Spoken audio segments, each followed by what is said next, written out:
In cybersecurity, protecting systems' confidentiality, integrity, and availability often relies on cryptography. As a security professional, you need a solid grasp of cryptographic algorithms and how they're implemented. Understanding these concepts help you explain their importance and choose the right technology for each security goal.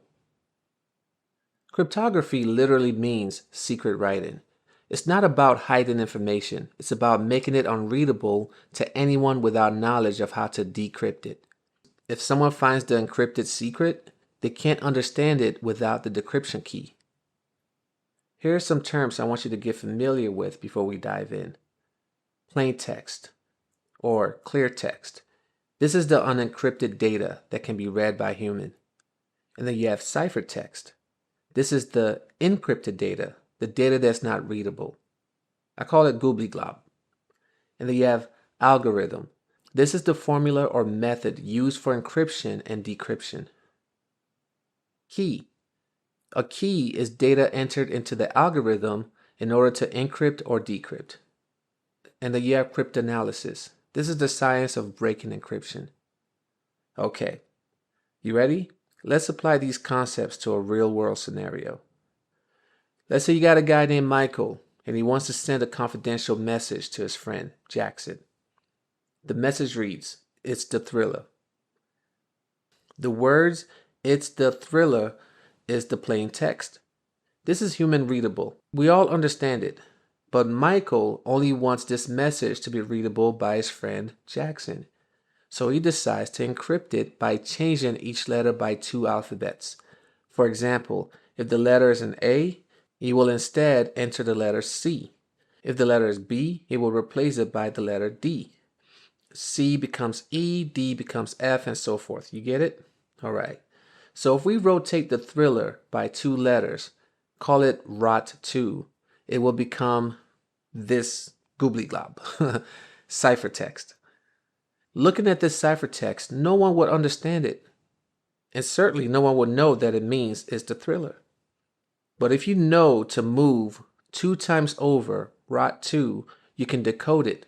ROT2 is the encryption/decryption key. The algorithm formula is moving alphabet spaces. This method of cryptography is coined Caesar cipher, by the way.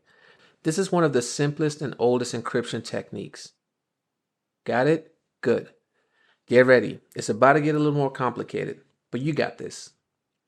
I want to talk to you about different types of cryptography algorithm. There are 3 major categories or encryption algorithms used today.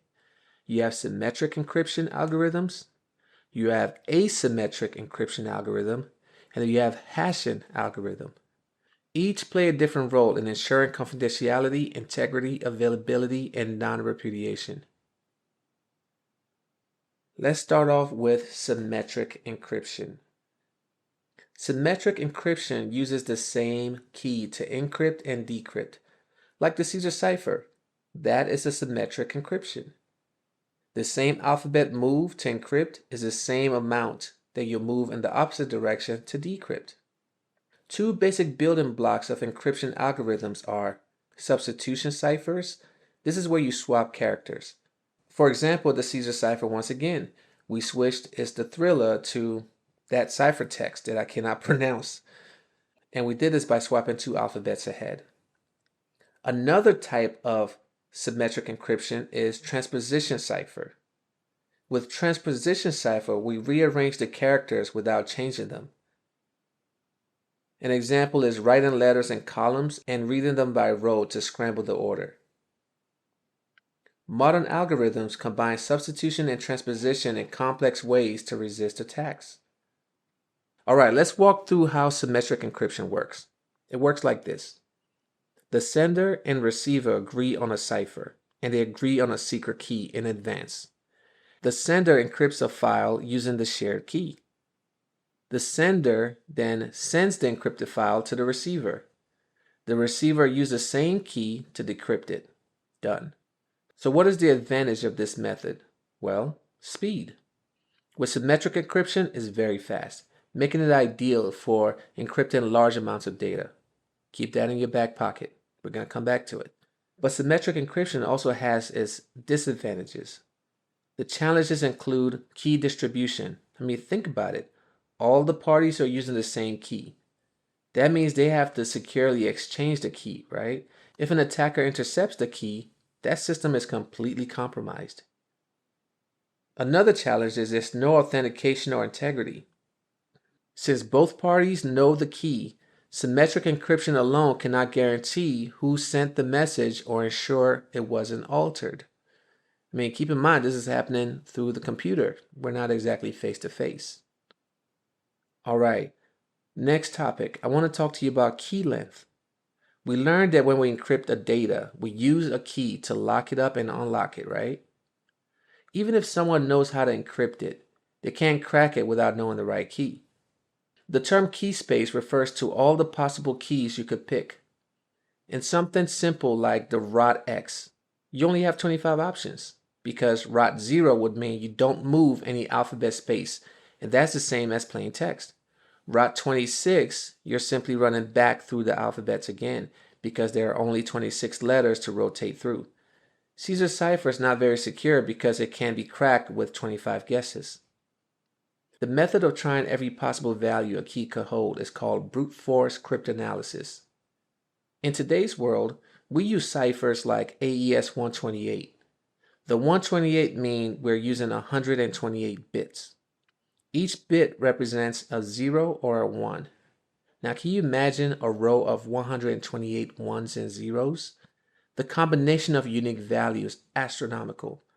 Modern ciphers like these are so big, it would take a computer millions of years to guess.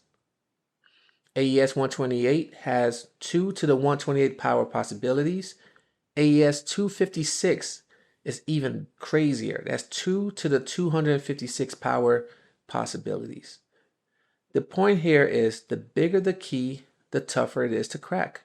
The trade-off, bigger keys use more computing power and memory. So it's all about balancing speed and security. All right.